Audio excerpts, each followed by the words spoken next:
Hi, my name is Lauren Davis.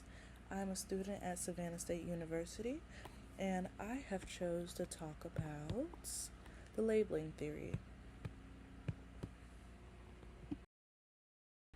So what is the labeling theory? Labeling theory is a sociological theory that explains and explores how individuals are influenced by the labels others give them. The history of the labeling theory. It was a concept that emerged in the early 1960s from the work of Emile Durkheim and George Herbert Mead.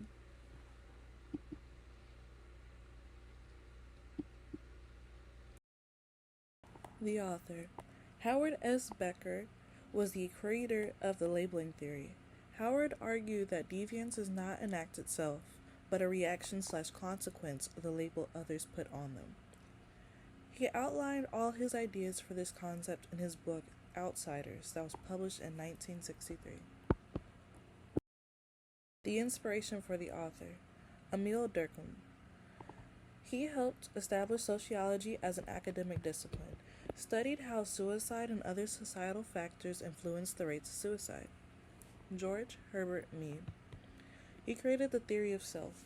He believed that people gain their understanding of the world and themselves through play and game. Emile Durkheim continued. Even though Emile Durkheim did not directly create the labeling theory, his thoughts and ideas of societal control, norms, and deviance laid the foundation for later sociologists, mainly Howard S. Becker, to expound upon his ideas. George Herbert Mead continued. Mead laid the foundation of the labeling theory with his idea of a socially constructed self. He believed that we develop our self-identity through interactions with others through game and play.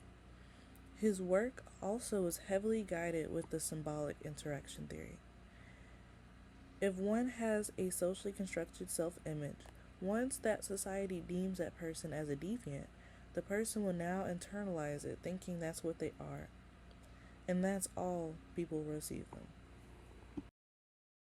Major tenets. If someone is labeled as a deviant, they will internalize it and start being influenced by the label. This can lead to further deviant behavior. Deviance is not a tangible thing that you can physically observe. Rather, it is a label that causes a societal reaction. No label equals no reaction. Applications and critiques. Applications.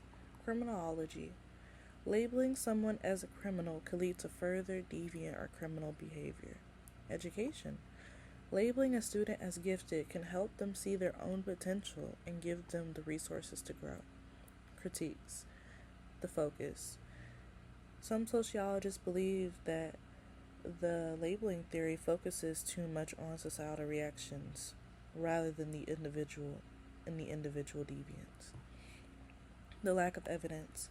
There is not much strong evidence to support that labels lead to further deviance. The summary. Labeling theory brings in a much-needed perspective on society, deviance, consequences it may have on a person's self-worth, and any further deviance that may follow. This theory has much support in education, criminology, sociology. It also has its criticisms from other sociologists. Others feel as though the labeling theory neglects the actual causes of deviance and gives too much causation to society rather than the individual.